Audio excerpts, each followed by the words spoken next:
Boa noite, meus irmãos. Hoje é dia 22 de abril de 2026, quarta-feira. Estamos iniciando as atividades na Casa Espírita de Abel Sebastião de Almeida. Como sempre o fazemos, rogando a Deus, nosso Pai de infinito amor e bondade, a Jesus, nosso querido e amoroso Mestre, amigo incondicional de nossas almas, e a Maria de Nazaré, nossa Mãe Santíssima, que nos envolvam no manto de paz e de amor, que a nossa psicosfera esteja preparada para todos os trabalhos que se desenvolverão na noite desta quarta-feira. Dito isso, meus irmãos, eu trouxe aqui uma pequena página de harmonização para nós, extraída da obra Diretrizes de Segurança, de Divaldo Pereira Franco e Raul Teixeira, onde um e outro respondem a diversas perguntas no campo mediúnico. E essa pergunta é a 25. O médium pode trocar a tarefa mediúnica por outra atividade doutrinária? E esta pergunta foi respondida por Divaldo. A tarefa mediúnica será presente na vida do instrumento, onde quer que ele se localize. É óbvio que a tarefa mediúnica foi por ele elegida e não seria lícito que abandonasse a meio do caminho no mecanismo de fuga a responsabilidade para a realização de outra que certamente não levará adiante. O indivíduo, por exercer a mediunidade, pode e deve assumir outras tarefas que dizem respeito ao labor da casa espírita, mesmo porque a mediunidade não irá tomar-lhe o tempo integral, de modo que o impeça de vivenciar a programática da doutrina espírita em outros níveis. Neste momento, eu vejo aqui um médium desencarnado que viveu em Belo Horizonte. Era militar e se chama Henrique Kemper Borges. Entregou-se à mediunidade trabalhando por longos anos a fio, sem que isso lhe perturbasse o labor da vida militar, social e doutrinária. Porque a educação da mediunidade, diz ele, faz parte do Evangelho de Jesus e, à luz da codificação espírita, é uma diretriz de equilíbrio no culto do dever que o espírito encarnado assume para liberar-se do passado comprometido com aqueles a quem prejudicou e que ainda se encontram na erraticidade inferior, necessitando de sua ajuda e de seu apoio. Qualquer motivo que objetive desviá-lo da tarefa abraçada é mecanismo de fuga para acompliciamento com a ociosidade.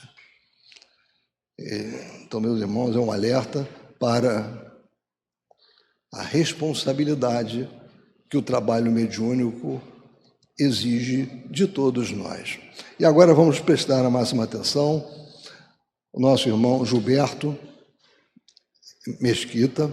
Ele vai dar continuidade ao nosso estudo da obra Recordações da Mediunidade, capítulo 8, Complexos Psíquicos. Ele vai fazer uma parte desse capítulo. Que ele seja muito inspirado nesta noite. Na verdade, eu botei parte no início aqui, mas é o capítulo todo, né? Então, a gente vai ver esse capítulo 8, né? Complexos psíquicos. Eu trouxe só um pedacinho aqui para a gente analisar, porque o capítulo é grande, não ia dar para a gente cobrir ele todo, mas eu acho que os pontos principais estão aqui, e aí quem não leu, realmente precisa ler, porque ele é muito interessante, traz muita informação, né? Só para a gente ter uma noção, né? O capítulo Complexos Psíquicos, eu acho que esse nome é realmente pessoas que têm um problema, né? Que pode se chamar um complexo, relacionado ao psiquismo, né, a desencarnação e tudo mais, né, e aos problemas que a gente leva da vida, né, no planeta. E ela vai descrever um caso desse, né, trata da influência perniciosa de espíritos desencarnados em estado de perturbação sobre os encarnados, focando no risco da proximidade vibratória e nas consequências morais e físicas dessas ligações.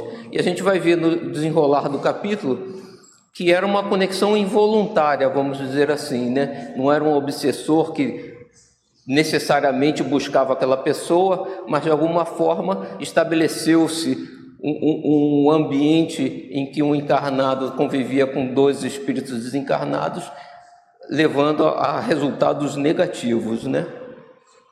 E aí, os tópicos que a gente quer ressaltar são o seguinte: influência dos espíritos perturbados. Aborda como espíritos mentalmente adoentados, seriam os que trazem um complexo psíquico, podem se fixar na intimidade dos lares que não mantêm o equilíbrio moral ou a higienização espiritual, por exemplo, através do culto do evangelho do lar, da prece. Doenças mentais e espiritismo. Explica que certas doenças mentais e distúrbios comportamentais podem ser reflexos diretos de complexos psíquicos, obsessões resultantes de influências espirituais, né? E origem dos complexos, né? Ivone destaca que nem todos esses complexos são fruto de expiações ou resgates espirituais obrigatórios, mas também podem resultar de desatenção, displicência moral ou vícios do próprio encarnado no presente. Então a gente vai ver que nesse capítulo isso em parte é verdade, ou seja, o encarnado mantinha um relacionamento com espíritos encarnados que não necessariamente estava previsto, possivelmente, na vida dele, não era uma cobrança, possivelmente ele não cuidou dos pensamentos e da higienização espiritual do lar dele e abriu margem de conviver com aqueles espíritos que estavam levando a situações negativas, né? E o capítulo começa com essa passagem aqui, né, do Livro dos Espíritos, que Kardec pergunta: define-se geralmente a matéria como sendo o que tem extensão, o que é capaz de nos impressionar os sentidos, o que é impenetrável. São exatas essas definições? E os Espíritos respondem: do vosso ponto de vista, elas o são. Isso da ciência terrena, né? Porque não falais senão do que conheceis, mas a matéria existe em estados que ignorais. Pode ser, por exemplo, tão etérea e sutil que nenhuma impressão vos causa os sentidos. Contudo, é sempre matéria. Para vós, porém, não o seria. E hoje em dia, né, Kardec falava isso há 150 anos atrás, quer dizer, os espíritos diziam para Kardec, a gente fala em matéria escura, energia escura, ou seja, matéria escura é exatamente uma matéria que a gente consegue estimar que ela existe, mas a gente não enxerga, nem os nossos equipamentos modernos enxergam, né? Então os espíritos já esclareciam isso. E a gente vai ver que um dos espíritos do livro aqui, ele cria um ambiente mental que é quase que real, né? Matéria que ele molda, energia que ele molda e cria uma realidade própria, né? E aí, só comentário aqui que eu botei, né? O mundo espiritual, apesar de não o vermos, é tão real e palpável para o espírito quanto a vida na matéria é para nós encarnados, né? Então, realmente é real, né? A gente deixa o corpo e tem um outro mundo tão real quanto esse que a gente vive aqui. Foi. E aí começa o livro, né? A Ivone dizendo: pelo ano de 1958, um parente meu, dela, né, Ivone, a quem nessas páginas tratarei pelo inicial C, adoeceu gravemente, declarando os médicos consultados tratar-se de úlcera do duodeno. Então ele tinha uma doença real, né, física. Chamada que fui do estado de Minas Gerais, onde então me encontrava, a fim de auxiliar no tratamento ao doente, o doente morava no Rio de Janeiro. Logo de início constatei, por minha vez, que além da enfermidade física, muito bem diagnosticada pelos médicos, existiam ainda, na pessoa de ser, as influências psíquicas deletérias de duas entidades desencarnadas sofredoras, agravando-lhe o mal, as quais eu distinguia facilmente através da vidência, detendo-se de preferência no próprio aposento particular de ser, uma delas com a particularidade de se deixar ver deitada no soalho, sobre uma velha esteira e um travesseiro roto e ceboso, sem fronha, e coberto com os miseráveis restos de cobertor. Então o espírito dormia ali no quarto dele, ao lado dele, né? Tratava-se a segunda entidade do espírito suicida de um primo de C, por nome Adão, o qual ingerira formicida 2 anos antes e, apesar de haver residido em outro estado da República, não morava no Rio de Janeiro, e nem mesmo ser muito afim com C, agora se plantava no domicílio deste como espírito, e era então por mim visto em desatinos pela casa, contorcendo-se em dores e sofrimentos violentos, tais como vômitos constantes, tosse, sufocações, asfixia, aflições desesperadoras, alucinações e etc.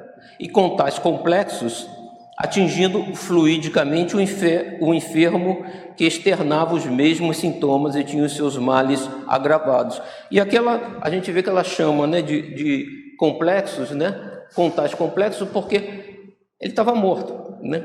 Ele foi suicida, morreu com asfixia, com sufocações, depois isso era a criação dele próprio, que ele revivia aquele momento da morte, né? Ele já não sofria mais aquele problema, né? Era um complexo que ele trazia. E como a gente vê, né, por que ele era primo do C, né? Por alguma sintonia ele acabou parando na casa de C, né? E estava influenciando negativamente a pessoa, né? E a Ivone diz: médium de faculdades positivas, absolutamente afim com os espíritos suicidas, dessa vez eu nada sentia de anormal no contato com as duas entidades, limitando-se a minha ação, no caso apenas ao fenômeno de evidência. No entanto, a entidade suicida, Adão, foi facilmente retirada pela ação da caridade espiritual em conjunção com a terrena e encaminhada a uma sessão do grupo espírita Meimei, de Pedro Leopoldo, em Minas Gerais, comunicando-se ostensivamente através do fenômeno de incorporação por um dos médiuns do grupo, apresentando o médium, né, todas as particularidades da própria personalidade e do gênero de morte que tivera, inclusive os vômitos, a tosse, a asfixia, conquanto o médium permanecesse alheio à existência da mesma entidade e dos fatos em geral a ela relacionados. Então foi feita uma sessão, como a gente vai fazer daqui a pouco aqui na casa, né? O suicida foi levado lá, né? Foi inicialmente tratado e acabou sendo retirado, levado para tratamento em algum outro lugar, no plano espiritual, e foi tirado lá da casa, né? Entre mentes, a primeira entidade, né, o pobre que dormia no chão, acima citada, não fora retirada e continuava sendo vista por mim frequentemente, materializada e externando singulares particularidades. Tratava-se do fantasma de um homem de cor negra, regulando 40 anos de idade, alto e corpulento, obeso, indicando enfermidade grave, pois disse-ia atacado de inchação geral, como quem padecesse de grandes males renais. Os pés, muito visíveis, estavam descalços e traíam inchação impressionante, e a entidade se deixava ver muito pobremente trajada. Então ele era pobre, teve uma morte complicada, algum tipo de doença complicada, né? A gente vai ver depois, foi um câncer, e de alguma forma ele estava ali na casa, convivendo e sofrendo esses problemas e possivelmente passando isso para os encarnados que viviam na casa, né? Influenciando dessa forma, né? O meu parente C residia numa casa recém-adquirida, no Rio de Janeiro, casa que fora reformada pelo anterior proprietário e que por isso mesmo tomara aspecto assaz agradável. Essa casa, no entanto, fora erguida em terreno onde existira um casebre, sendo esse demolido para nova construção. E aquele espírito que estava lá era o mesmo que residia no casebre. Ele faleceu, o terreno foi vendido, alguém construiu uma casa nova, mas o espírito continuava vivendo naquele local. Como de hábito, ao ingressar na residência de C, isso a Ivone falando, né? Comecei a orar diariamente, a hora do trabalho psicográfico, que não fora interrompido. Então ela estava morando em Minas, foi chamada para ajudar Esse primo mudou para lá, mas continuou com a atividade mediúnica que ela fazia, né? E aí passou a não só psicografar, mas fazer orações e fazer todo um trabalho. Então começou a levar para aquela casa aquela higienização espiritual que não tinha, né? E nessas ocasiões, e ainda em outras mais, às vezes até inesperadamente durante as lides domésticas, minha visão espiritual, ou o que quer que seja, talvez até mesmo a faculdade psicométrica do ambiente, aquela casa existiu, aquela pessoa viveu lá, então tinha toda uma história lá, e ela captava também, né, as energias, a história que tinha ali, né? Surpreendia no local da casa um casebre, e em vez do jardim com suas bonitas árvores e folhagens e o piso de cerâmica e cimento, um pobre terreno em ruínas, com canteiros de hortaliças ressequidas e alguns poucos galináceos enfesados, além de utensílios imprestáveis esparsos por toda parte. E assim continuei, orando e escrevendo mediunicamente. E aí ela fala, né? Eu recebi então os ditados psicográficos do romance Nas Voragens do Pecado, de Charles, né?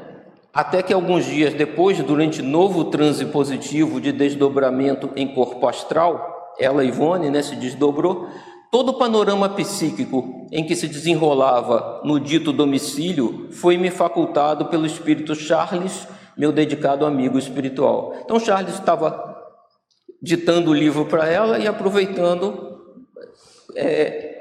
auxiliando a ela e o primo dela e o espírito que lá estavam, né?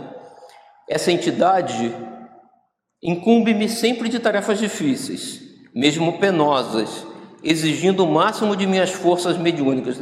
Parece Emmanuel com Chico Xavier, né? Tem alguém puxando ali a corda.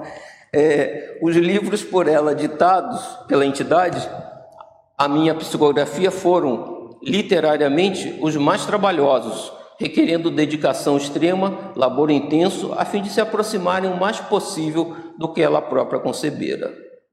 Na ocasião, isto é, em 1958, incumbiu-me, portanto, de uma das tarefas mais difíceis que me foi dado realizar, principalmente porque seria ação exercida em estado de transe mediúnico, no plano espiritual e não no terreno. Então ela está dizendo aqui, o segundo espírito, que era o suicida, foi levado a uma reunião de dialogação, foi tratado lá e de lá foi encaminhado para tratamento em algum lugar e deixou a casa, né?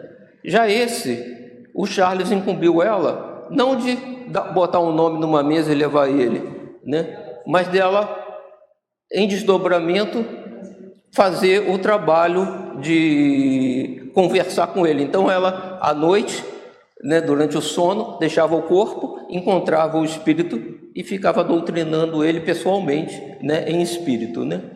Tentarei descrevê-la o melhor possível, visto não ser isenta de interesse para aqueles que se inclinam aos estudos e observações transcendentes do espiritismo. Uma vez transportada ao estado de espírito semiliberto, ou seja, ela se desdobrava e saía do corpo, né? Vi que desaparecera a casa atual e em seu lugar via-se apenas um terreno com um casebre construído em adobes, né? Adobe é aquele tijolo de palha e barro, né? Cozido, coberto de telhas velhas com janelas minúsculas, sem vidros e portas muito toscas, de tábuas grosseiras e chão de terra batida. Algumas plantações já arruinadas se deixavam ver, tais como couves, quiabos, gilós, etc. E sobrepondo-se a todas, pela quantidade, arbustos de ervilhas com estacas de taquara. Taquara é tipo bambu, né? Compreendi que ali existira viçosa chácara de hortaliças, mas que a decadência adviera depois por circunstâncias que no momento não me foi possível compreender. E aqui, a gente ouvindo essa descrição, a gente entende por que ela botou aquele pedaço de Kardec no início, né? Isso tudo era a criação mental desse espírito. Só que era tão real que a própria Ivone via a criação dele como se fosse real. né? Então, o que é matéria, né? Matéria é só isso aqui? Ou matéria é muito mais, né? Muito mais coisa do que a gente imagina, né? Ela pegava, a gente vai ver. Ela vai mais adiante ajudar ele na plantação e vai pegar na criação mental dele, né? Ou seja, estava lá real. 2 ou 3 galos de briga, tipo chinês, iam e vinham pelo terreno, ciscando e cacarejando. Lixo amontoado a um canto e sinais suspeitos de fogo em círculo indicavam a esterqueira para o adubo, as plantas e também que o habitante do casebre fora dado à prática de magias de macumba, como vulgarmente é conhecida a dita prática no dialeto popular brasileiro. Um negro ainda moço, ou o seu espírito, né? Na verdade ele em espírito, corpulento, simpático, cuidava das ervilhas com muita atenção, amarrando-as com tiras de imbira às estacas. Só para a gente ver aqui, tiras de imbira são fibra de casca de árvores verdes usada pelos homens da lavoura como amarrilho para os seus serviços. Usava camisa branca, andrajosa, calças escuras com muito uso e sujas de terra, chapéu de feltro velhíssimo, e tudo oferecendo visão de extrema pobreza e decadência. Pés descalços, inchados, como que atacados de elefantíase, enquanto o corpo reluzia, deformado pela inchação. Então, tinha o corpo todo inchado, né? Com a continuação do fenômeno nas noites subsequentes e com a orientação do espírito guia Charles, então ela, noite após noite, se desdobrava e encontrava ele, né? Fui informada que aquela entidade chamara-se Pedro, quando encarnada, residira no casebre e que agora, desencarnada, continuava no mesmo local, fixando o pensamento no cenário passado e por isso mesmo construindo-o ao derredor de si para seu desfruto ou seu infortúnio, a força de tanto recordá-lo, sendo, portanto, esse o seu ambiente imediato, ou seja, tipo de criação mental sólida, idênticas analisadas pelo sábio professor Ernesto Bozano em seu interessante livro A Crise da Morte. E aqui, esse é o livro A Crise da Morte de Bozano, né? E eu peguei um pedacinho aqui, que no final do livro ele comenta, né? O livro tem um objetivo central de Ernesto Bozano, realizar uma análise científica comparada de relatos provenientes do mundo espiritual para descrever o processo de transição da alma após o falecimento do corpo físico. Bozano chega às seguintes conclusões. Então ele faz uma análise, né, de diversos espíritos narram a sua transição para o mundo espiritual depois da morte, algo que Kardec fez também no livro Céu e Inferno. Tem toda uma parte do Céu e Inferno só sobre isso. E o Bozano faz um estudo comparativo das descrições, encontra os pontos comuns e ele diz, né, no item 7 e 8 da análise de Bozano, terem reconhecido que o meio espiritual era um novo mundo objetivo, substancial, real, análogo ao meio terrestre espiritualizado. Então é tão real para os espíritos o mundo espiritual que muitos acreditam que estão vivos ainda, né? Que não acreditam na vida depois da morte e falam assim, eu estou vivo, porque estou aqui no mundo, né? A coisa continua. E oitava, haverem aprendido que isso era devido ao fato de que, no mundo espiritual, o pensamento constitui uma força criadora, por meio da qual todo espírito existente no plano astral pode produzir em torno de si o meio das suas recordações, que era o que acontecia exatamente com esse espírito, né? Só que a gente tem que ver o seguinte, todo espírito, nós encarnados, pelo nosso pensamento, também podemos criar coisas ao nosso redor, né? Então, o que a gente está criando ao nosso redor, né? Coisas boas ou mais, um mundo positivo ou negativo, né? Todos nós temos essa capacidade, o pensamento é força criadora, né? E com esse pensamento a gente se conecta com outros, né? E aí a Ivone continua. O cenário dava, pois, até a mim mesma, até ela, Ivone, a ilusão da mais positiva realidade, quando nada mais era que criação mental inspirada nas recordações fortes do passado sobre a matéria quintessenciada ou força cósmica universal disseminada, como sabemos, por toda a parte, né? O princípio, o fluido cósmico universal, né? E Charles acrescentou: entrego-te esse pobre irmão para que o consoles dos seus infortúnios, instruindo-o nos princípios da renúncia aos bens terrenos que ainda aprecia, pela aquisição dos bens espirituais. Podes fazer isso, faze-o e serás auxiliada. Então ela tinha agora um duplo dever, né? Durante o dia fazia as atividades que tinha que fazer, a psicografia do livro que ela vinha fazendo, e ainda à noite doutrinar em espírito esse ser que estava lá, né? E você vê que curioso, né? Que durante o dia ela vivia na casa e ela via a casa do primo dela, à noite ela saía do corpo e via o casebre e o ambiente que aquele espírito criava ali, né? Eram dois ambientes no mesmo, né? A verdade é que tal fora a série de sofrimentos físicos que agora, traumatizadas a sua mente e respectivas vibrações, transportara para o perispírito os complexos do estado de encarnação, conservando, por isso mesmo, as aparências da antiga enfermidade e os sofrimentos outrora experimentados. Então ela chama complexo porque ele, na verdade, morreu daquela doença, né? Mas deixou o corpo, já não era mais doente daquela forma, né? Mas o complexo de que estava ainda encarnado e vivo, ele continuava sentindo as mesmas coisas, né? O inchaço no perispírito nada mais era do que ecos mentais da inchação que lhe atacara o corpo carnal, proveniente de dolorosa doença dos rins que degenerara em terrível câncer, causando-lhe o decesso físico, né? Então, ele, na verdade, morreu com esse problema, e continuava vivendo como se tivesse ainda, e é o que ela chama de um complexo psíquico, né? Ele acreditava que ainda estava vivo e que estava doente, sofrendo aquela mesma coisa, né?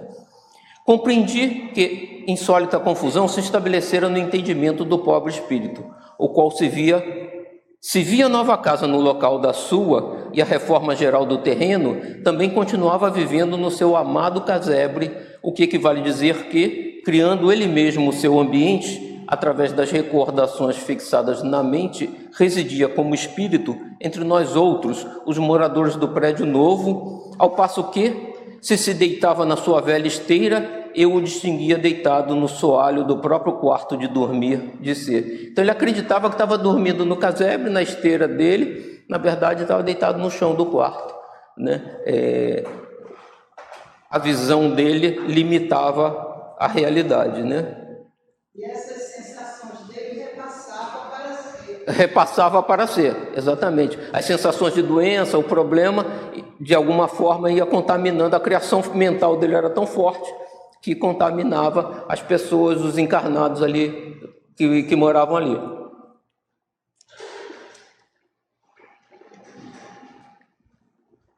Tudo indicava que ele, Pedro, vivera pobremente do produto da sua pequena horta e que mais tarde, advindo a enfermidade inclemente, tornara-se miserável, assim morrendo à míngua de recursos.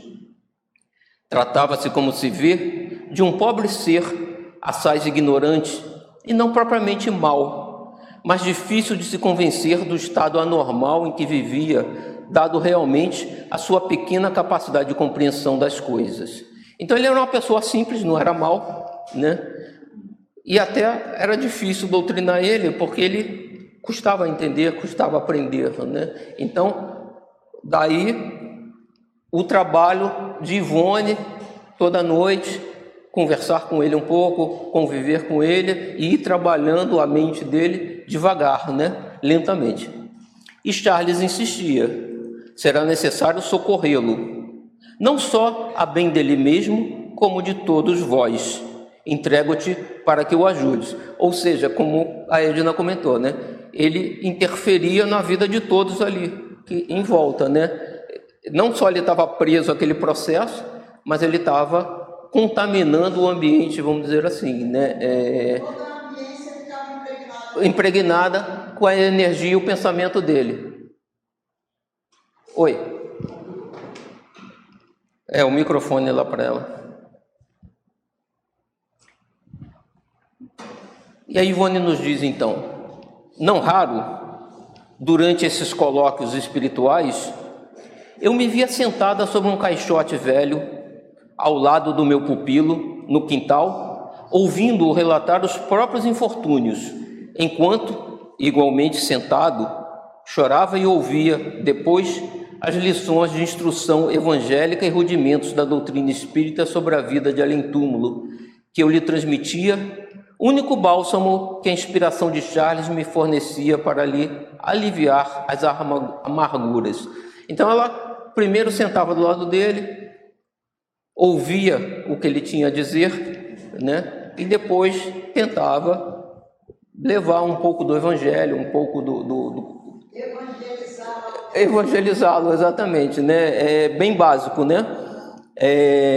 Eu lhe falava então da misericórdia de Deus, que não desampara o sofredor que nele confia, ou da bondade de Jesus, sempre pronto a auxiliar os necessitados, assim levantando a esperança no seu coração e contando-lhe histórias educativas nas quais Jesus aparecia no esplendor da sua vida prática entre os homens, ou seja, na ação dos seus serviços junto ao próximo. Então começou a evangelizar, contar passagens da Bíblia sobre Jesus e gradativamente levando para ele o conhecimento, né? Antes de contar para ele que ele estava desencarnado, né? Ivone, espera aí, eu acho que eu passei aqui. Deixa eu ver se eu passei alguma coisa. Não, é isso aqui mesmo.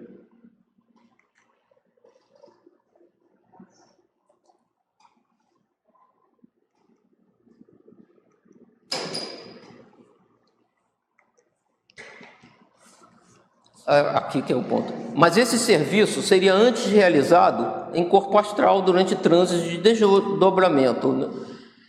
E como de uso no invisível, onde o esclarecimento individual é feito naturalmente, durante conversações amistosas ou em aulas para os mais afins, e não com sutilezas transcendentes como na maioria das sessões mediúnicas terrenas.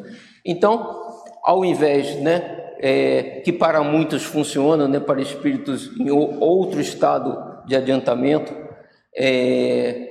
a incorporação no médium funciona até como uma troca de energias positivas e auxilia ele, e alguns minutos de conversação já muitas vezes abre, né, a curiosidade dele, abre a mente dele para certos pontos. Nesse caso aqui, tinha que ser mais lento, mais cuidadoso, né, mais devagar, a informação tinha que ser levada, né? Então ela se apresentava no corpo espiritual para ele, e ele achava que ela estava vendo ela como se ela estivesse no corpo carnal, né?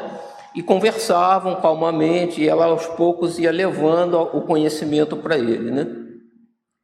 Não me atemorizei, porém, pois tudo me parecia natural. E lembro-me ainda de que, da primeira vez que me defrontei com a entidade em questão, de modo a poder falar-lhe, a fim de iniciar a tarefa que me fora confiada, passou-se o seguinte. Ela chega e diz, né? Bom dia, Pedrinho, como tem passado você? Exclamei, saudando a entidade. Então ela diz que ela, na vida real, costumava chamar a pessoa pelo diminutivo como uma forma de, né, mostrar alguma intimidade, coisa assim.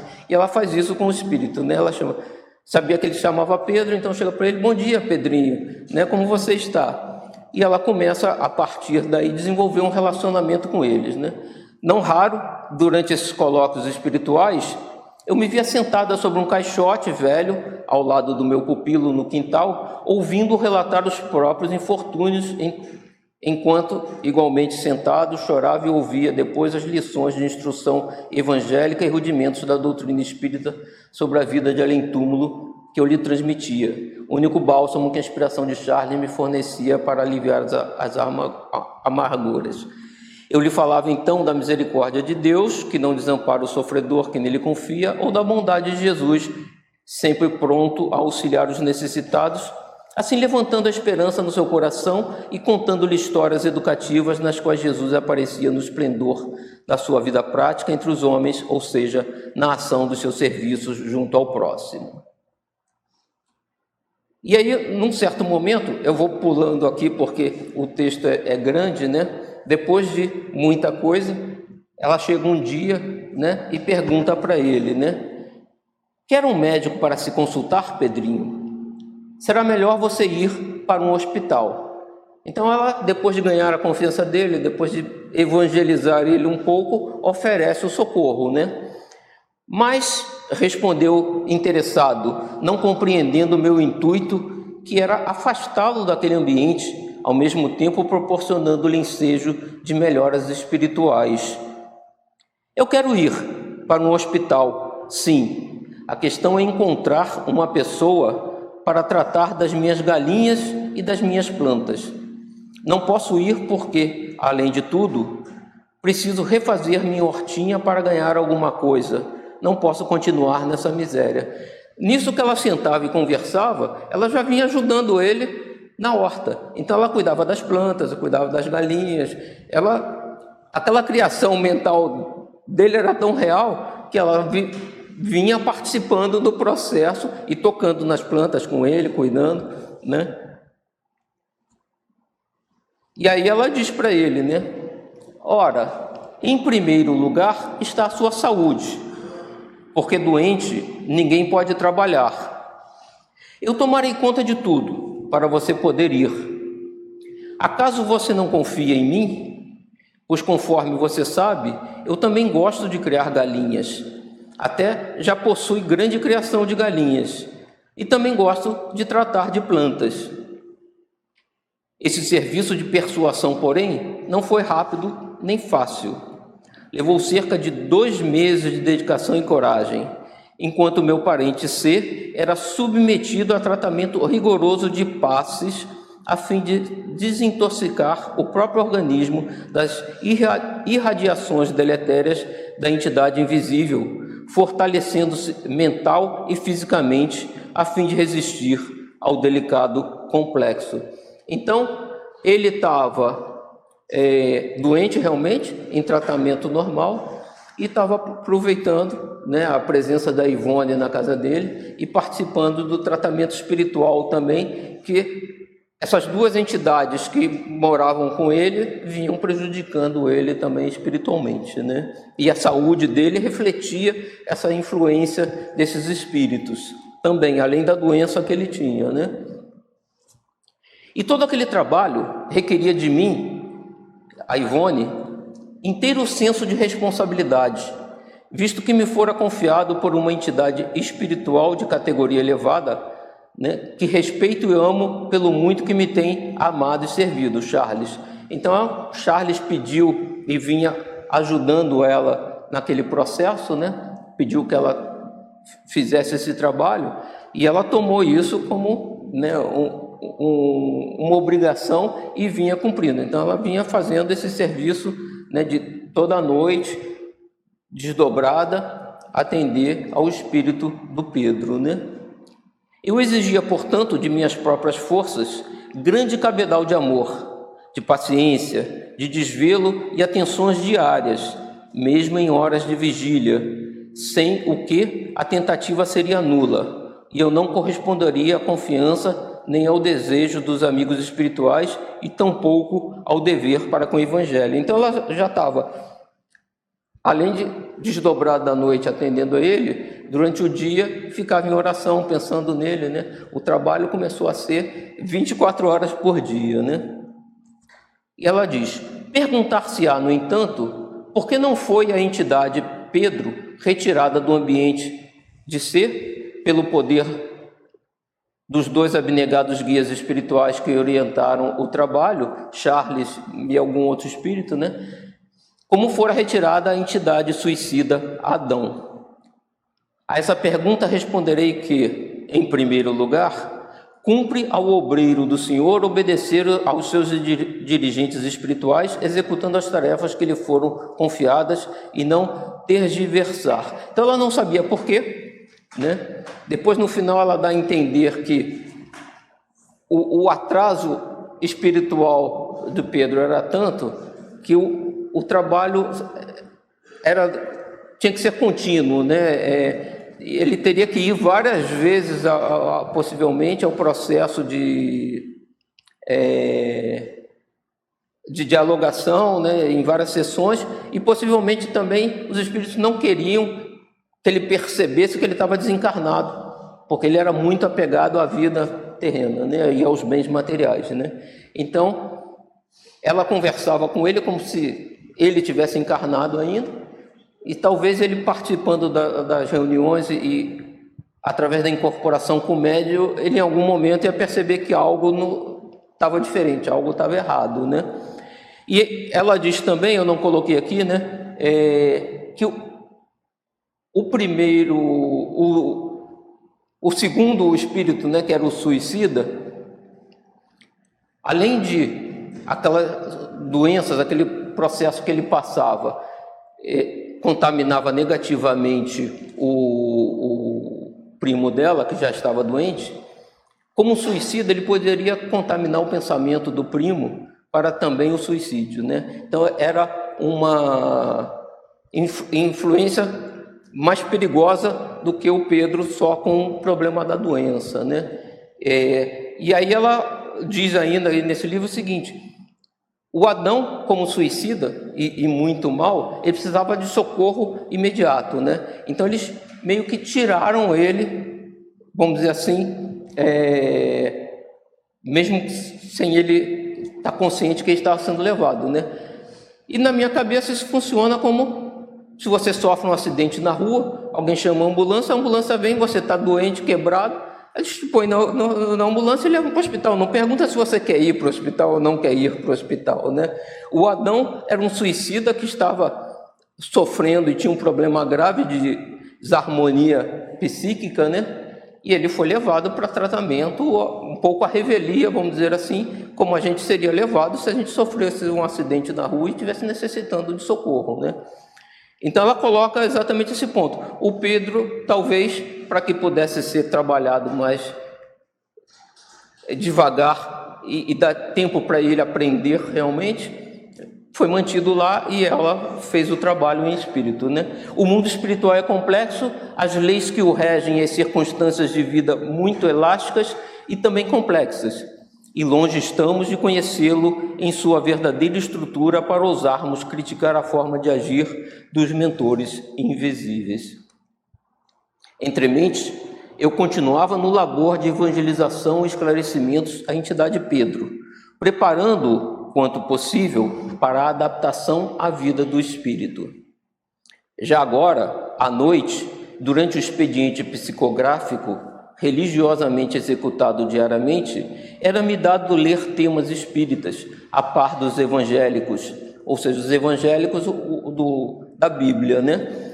E convidava-o a se aproximar de mim para ouvir a leitura, pois sabia-o perambulando pela casa e pelo quintal, supondo-se nos labores da sua horta, e muitas vezes viu a meu lado, nesse mesmo aposento onde essas páginas são escritas, ouvindo atentamente a leitura de excelentes páginas. Então, ele já estava melhor, já dava para perceber, né? Ela atraía ele para o ambiente em que ela estava trabalhando mediunicamente, né? E ele já começava a participar do estudo. Você veja que, como a gente dizia no início, né?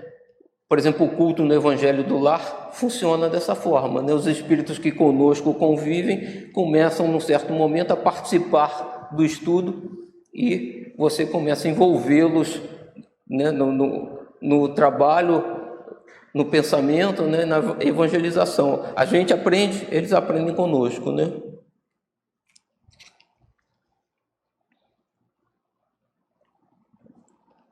E aí, novamente, eu vou dar um adianto aqui, né?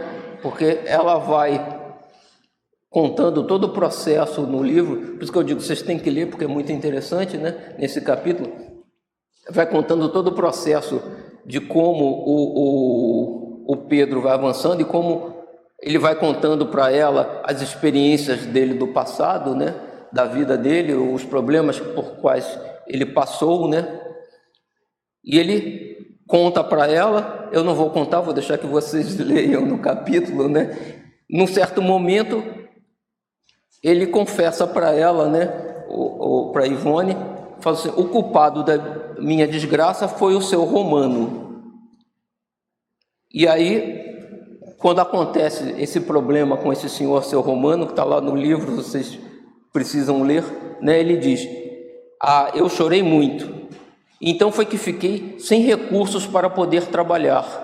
Piorei muito da minha doença devido ao desgosto sofrido, e até hoje estou assim. E se não fosse a bondade das minhas vizinhas, eu até teria morrido de fome. Elas é que me traziam comida. Fiquei vivendo de esmolas, minha sinhá.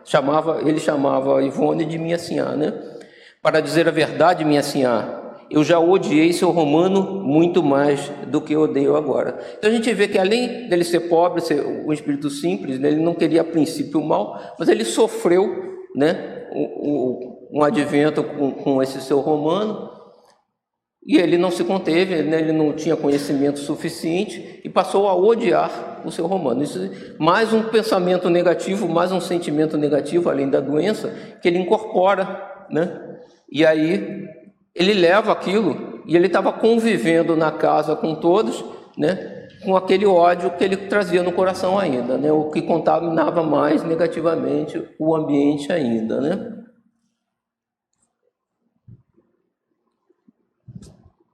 E aí ela conta também, né, existe um espírito que vinha auxiliando ali e se apresenta para ela. De início ela não sabia quem ele era, né. Em algum momento ele se apresenta como o espírito de José Evangelista, né? E esse espírito chega no momento em que se apresenta para Ivone e diz, né, eu fui ex-escravo no Brasil, mas apesar dessa história, também está no livro, ele conta um pouco, né, da vida dele passada, esse José Evangelista, e uma das encarnações dele foi como escravo no Brasil.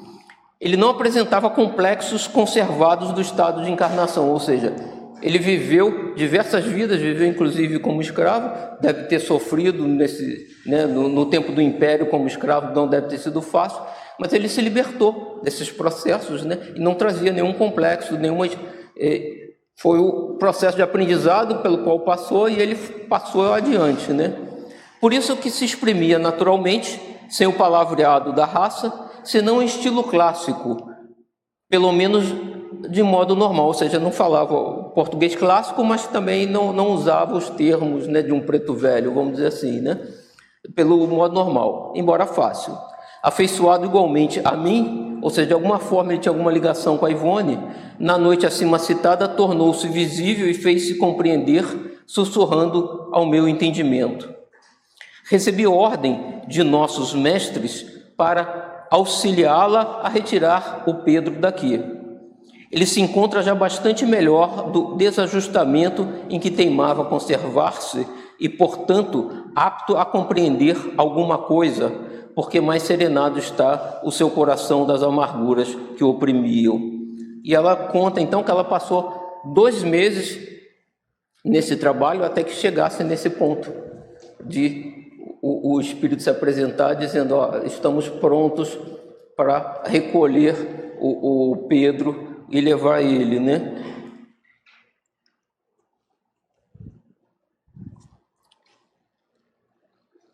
Deixa eu ver se...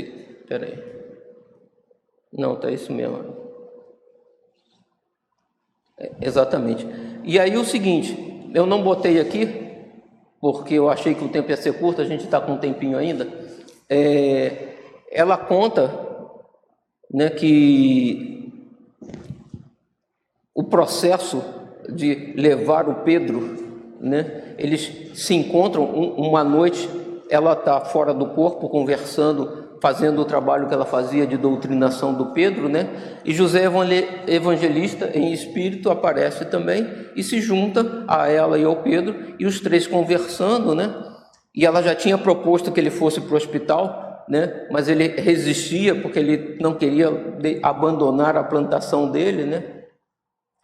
E João Evangelista, então, se propõe a comprar o terreno dele, né, a casa dele, a plantação, e ele teria algum dinheiro e ele poderia ir para o hospital se tratar, né, seguir o tratamento que ele precisava, e depois ele teria como sobreviver, né?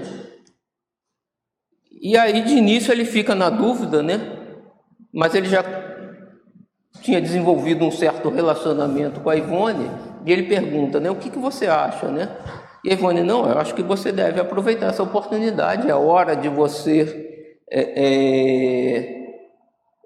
fazer o seu tratamento, cuidar da sua saúde, né? E a conversa vai, o processo vai andando, e José Evangelista compra o terreno, né, do Pedro, dá uma carteira de dinheiro para ele, né, em troca do terreno que ele está comprando, e o Pedro então começa a ser preparado para ser levado para o hospital. Ainda não sabe que morreu, né? Vai ser nesse processo que vão contar para ele que ele na verdade já está desencarnado, já está fora do corpo, mas ele conseguiu se desligar dos bens materiais que ele tinha de alguma forma, trocou pelo dinheiro, né? Mas foi uma forma dele se desligar daquele processo, né? E conseguir ser levado para o hospital para receber o tratamento que precisava, né? E aí ela conclui aqui, né, dizendo, né, meditando sobre os delicados acontecimentos que aí ficam, sou obrigada a reconhecer quantas benesses advêm, por vezes, de um suposto mal que acabrunha as criaturas. Graças à enfermidade de ser, o infeliz suicida obteve alívio imediato para as próprias desgraças, recuperando-se para novas etapas do progresso através do resgate. E uma pobre alma sofredora, detida na própria evolução espiritual pelos entraves opressores do ódio e do egoísmo, libertou-se dos terríveis complexos vibratórios em que sobrava. Então, né, repassando, né? Você fica doente, tem uma doença física real, Ivone vai para a casa dele para auxiliar, e ele tinha família e tudo, né? Ele não... Depois ela conta também, né, que ele tinha família e tudo mais, né? Mas alguém precisava dar um auxílio ali, Ivone e nesse auxílio que Ivone vai fazer, né, ela além do auxílio material, auxilia aqueles espíritos que estavam ali, por um lado necessitando serem amparados, por outro lado eles estavam piorando a situação de ser, por exemplo, né? E aí ela diz, né, para se poder reeducar em princípios aclarados pela lei do amor e do perdão, além das instruções que resultaram de todos esses acontecimentos para nós outros, que igualmente nos debatemos contra os complexos psíquicos. Então aqui ela está dando um recado para todos nós, né? Ela fala assim, além das instruções que resultaram de todos esses acontecimentos para nós outros, que igualmente nos debatemos contra os complexos psíquicos que em nós mesmos necessitamos corrigir. Então a gente, né, espírito eterno que é, reencarnações diversas, a gente traz, não lembra do passado, mas o complexo a gente traz, né, as reminiscências indiretas, né, e a gente tem que trabalhar, aproveitar o aprendizado do espiritismo e combater em nós esses complexos psíquicos que a gente traz, né, as nossas manias espirituais. Nós mesmos necessitamos corrigir a fim de lograrmos forças e tranquilidade para as peripécias do progresso, né? Então ela diz, vamos nós primeiro, né, analisar os nossos problemas, né, que a gente traz certamente de vidas passadas, e não vamos criar novos, né? E como a gente viu, né, esse problema de obsessão que você sofria não era daquela obsessão de, né, um espírito de vidas passadas que foi um adversário, era um casual, né, que talvez por uma higienização psíquica melhor ele tivesse evitado, né? Talvez Pedro pudesse ter sido encaminhado antes se ele fizesse orações sempre. É uma obsessão. Não só... O processo do Pedro é uma auto-obsessão. Ele implantou a ideia e vivia disso. para ele. Só que ele obsediava também os encarnados que A questão do Pedro é uma auto-obsessão. Isso. Ele enclausurou, essa ideia toda que ele viveu, quando ele sofreu naquela injunção que ele estava com o Romano, né? Isso. Então, ele parou ali, cristalizou ali. Esse é o complexo. Isso é o que ela chama de complexo psíquico. Exatamente. Só que esse complexo psíquico afetava os moradores encarnados da casa, né? Que não estavam fazendo nada, vamos dizer assim, para auxiliar ele e criar uma barreira, vamos dizer assim, né? A prece, o estudo do Evangelho, o culto no lar, poderia, talvez, né, se ele tivesse feito isso, tivesse ajudando nesse processo de libertação do Pedro e de evitar, né, a influência negativa que ele levava para os moradores da casa, né? Como isso não acontecia, uma doença física real que o C tinha, né, que ele acabou depois disso, ele melhorou espiritualmente dessas interferências, operou o problema que ele tinha, o duodeno, e ficou bom, né? Então ficaram ao final todos bons, né? O C encarnado resolveu o problema dele, os dois espíritos foram levados, mas era um processo obsessivo que ocorria, né? Além da auto-obsessão do Pedro, ele e o suicida levavam energias negativas para o ambiente, né? Que podia ter sido evitado, né? E é o que a gente orar e vigiar, e tem que ser nesse sentido, né? Não só da gente não criar novos inimigos, mas também de não levar para nossa casa espíritos que sintonizem com nossos maus pensamentos, com os nossos complexos que a gente traz e acabam influenciando também negativamente, né? E que diz, não necessariamente, ela diz, né? Não necessariamente estava previsto, né? Não era uma prova que você tinha que passar, é uma casualidade que a gente deixa acontecer e podia ser evitado, né? E como é complexa essa questão de ele ter criado, digamos, essa aversão ao Romano, né? E o cara acho que nem se lembrava mais disso, fez alguma coisa porque era da vida deles mesmo, era o dia a dia. Isso, exatamente. Né? Então, mas ele se ressentiu muito. Exatamente. Então, isso serve para a gente, para que a gente possa se trabalhar. Exatamente. Às vezes é uma coisa que a gente pode muito bem deixar perdoar lá, e passar adiante, né? E caminhar e para seguir, frente, né? sem dúvida. A gente fica preso ali, a gente se enclausura, a gente cristaliza aquela ideia e olha o que é que dá. No plano espiritual a gente vai ver como se a gente estivesse dentro daquela mesma complexo de sem dúvida. psíquico, né? Exatamente. Dolorosa. Exatamente. Bom, com isso a gente fecha, está no horário também. Espero que vocês leiam para entender o que se passou com o Romano e com o Pedro. Uma boa noite a todos.